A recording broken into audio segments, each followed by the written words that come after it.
Hello and welcome back to my channel. If you're new here, my name is Nate and I do a lot of reaction videos comparing the United States with pretty much the rest of the world.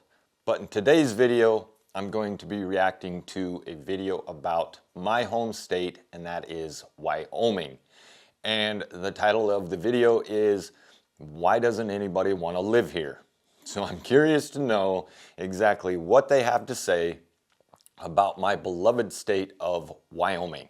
So let's just jump into the video.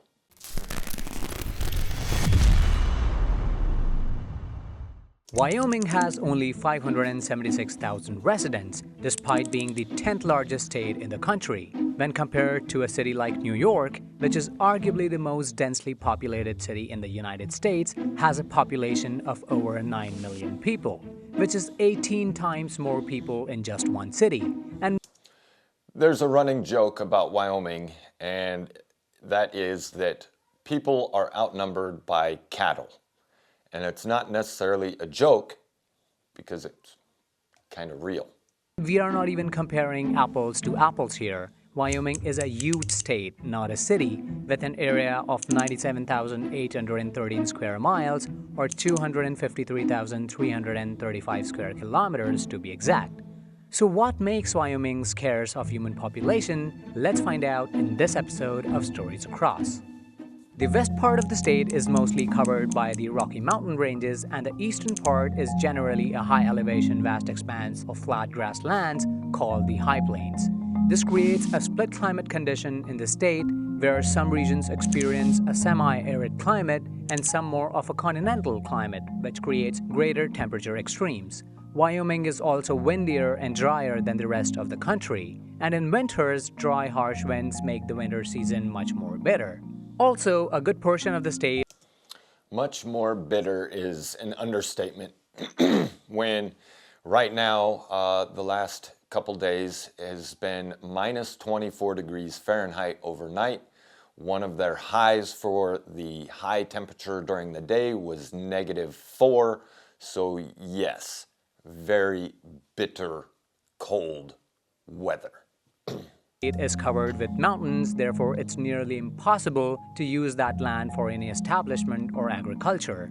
And the remaining land, because of extreme climate, is just cold and dry, filled with wild grass, which is only good for grazing animals. So whatever piece of land that is left for human establishments is limited by area. Therefore, there are no major cities in Wyoming. Only 4 major population centers, where Cheyenne is the capital of Wyoming with a population of just 65,000 residents. And most of the area that is available to the state is not even completely owned by the state itself. According to the Bureau of Land Management, this map shows the ownership of federal land in the United States, and around 50% of Wyoming is owned by the federal government, which means the state cannot exercise any rights to bring in commerce and industries for state development in almost half of its land. That I did not know. I knew that there was a lot of federal land in Wyoming, but nearly 50% of the entire state being owned by the federal government and not the state government is quite interesting, which makes sense on why they can't just do whatever they want unless they have federal approval, which they probably wouldn't get anyway. So that, pretty interesting fact. Which means no corporation can set up their factories, warehouses, or offices here, as these lands are protected for public use only, and the land that is available for commercial purposes is mostly dominated by oil and mineral extraction companies. This leads to absence of jobs, therefore people living in other parts of the country have no reason to move to Wyoming even when there is no individual income tax. The state does not even have any corporate tax either. This is a map of state migration pattern that shows migration of working professionals from a high income tax state to a low income tax state, which clearly shows people migrating from California, New York, Illinois, and many more to the state of Texas, Arizona, Utah, and even Idaho and Montana.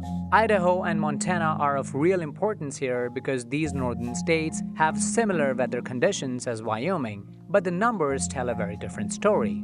In the year 2022, 1.5% of working professionals migrated to Montana from other high-income tax states, and Idaho received a boost of 1.8% of inbound migration, whereas Wyoming had a fluctuation of only 0.3%, which means the natives did not move too much out of the state, nor a large number of people flocked to the state either.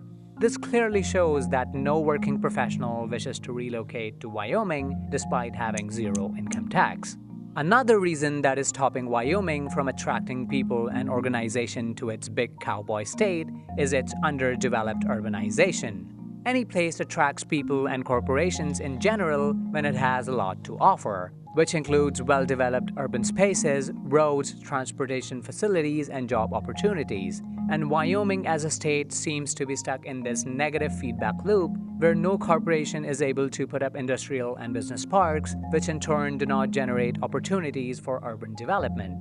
This leads to lack of real estate and well-developed office spaces. Also, the geographical location and weather of Wyoming makes the situation even worse. So what's the future for Wyoming? As a state, Wyoming has survived all the odds since it was found in 1890. It may be subject to difficult terrain and arid climate, but it is rich in natural resources like bentonite, oil, coal, etc. Almost 40% of coal that is produced in the United States comes from Wyoming alone. Along with coal, the state has an abundance of other minerals like methane, crude oil, and uranium. These natural resources help provide mineral and gas-based industries to sustain and create job opportunities. Also, Wyoming is a beautiful U.S. state that attracts around 9 million tourists each year thanks to its famous destinations like Yellowstone and Grand Teton National Park. So in order to expand and diversify out of tourism, mineral, and gas-oriented economy, the state might have to come up with plans in finding new business opportunities in technology, manufacturing, and huge storage facilities for larger corporations. After all, it is a corporate and political tug-of-war, and only time will tell if Wyoming will ever become a population-flourishing state. This is Stories Across, and thank you for watching. Okay, so that is why nobody's moving to Wyoming. And it makes sense. You have this grand state, but it's so big that there's different weather patterns within the state. You have the dry, arid places of, the grasslands, and then you have the bitter, cold, mountainous regions. When they talked about wind, yes, it is windy in Wyoming, more so in the south, southeast than up where I'm from. I'm from northern Wyoming, right at the base of the Rocky Mountains, just on the eastern side of the mountains from Yellowstone. So it makes sense why people aren't flocking to Wyoming. We don't have the infrastructure. We don't have the means for a lot of jobs, being that 50% of the state is federally owned. You can't just bring in corporations. But I don't think that would even happen if 50% wasn't owned federally, because there's just not the support structure behind these major manufacturing plants or storage facilities. Even if people move there to work, where are they going to live? The towns just can't support that. Sheridan, Wyoming, where I am from, I'm not sure where it's ranked. I'll leave it right here as far as population size in Wyoming. But having the capital only have 65,000 people, whereas here in Buckeye, Arizona, it's 6 figures population just in the town I live in, not counting the entire Phoenix Valley, which I believe if you take all of the towns and cities surrounding here, it would be close to 7 million, if I'm not mistaken. But people aren't moving there quickly. One, because the weather sucks in the wintertime. 2, there's just nowhere to go. You can't just pop up a town anywhere. And I like it like that. I like the fact that people aren't flocking there and destroying these beautiful lands. A lot of it is federally protected, like they said, so you can't just do anything you want. Wilderness areas, you can't even take motorized vehicles into them, just horseback and hiking. So it keeps the land pristine, it keeps it fresh. I wish there wasn't so much coal and methane and oil producing there, but it's rich in these resources, so I understand why they do it. The people that do own and move there are rich. It's a lot of people from California or even Europe or Canada, surrounding areas that have money. They retire in Wyoming or have a second home in Wyoming. Movie stars own land and property in Wyoming. One of the most recent, it's been in the news a while back, was Kanye West and Kim Kardashian when they were together.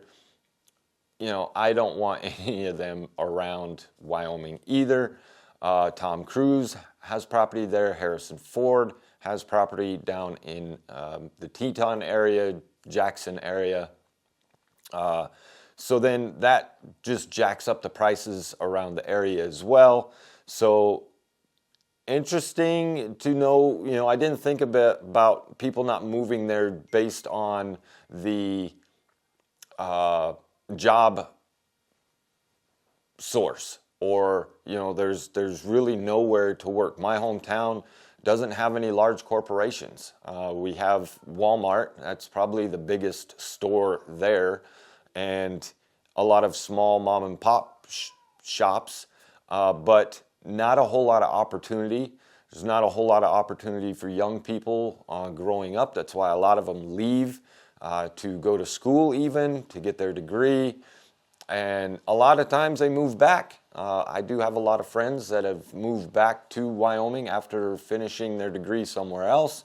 I moved back to Wyoming after the military because that's home. I have since left. Don't think I will ever live in Wyoming again because I'm used to having things to do. And that's another thing in Wyoming. We don't have all the nightlife and shopping and dining options that you do in these larger cities like Phoenix or you know, in the surrounding areas. So I don't mind that not a whole lot of people are moving to Wyoming, even though I don't live there anymore. Let's keep the beautiful land beautiful. Keep rotten people out that don't respect the land, and keep the wildlife where they are. Let's not try and destroy their natural habitat. And if you are ever visiting, one word of advice: if you go to Yellowstone, stay in your car. Please do not get out and try and take a picture with a bison, because they will tear you apart. It's in the news all the time. If you see a bear, leave it alone. If you see any wildlife, just leave them alone. Moose, deer, elk, antelope, we have it all. Leave them alone, okay? And you'll be safe. You won't get gored to death, and you won't be the next news story at 10 o'clock. So, interesting video. I hope you enjoyed it. I'll leave a link to the original down in the description below. If you haven't seen my latest video, it's up here. And thank you so much for watching. I'll catch you next time. Bye.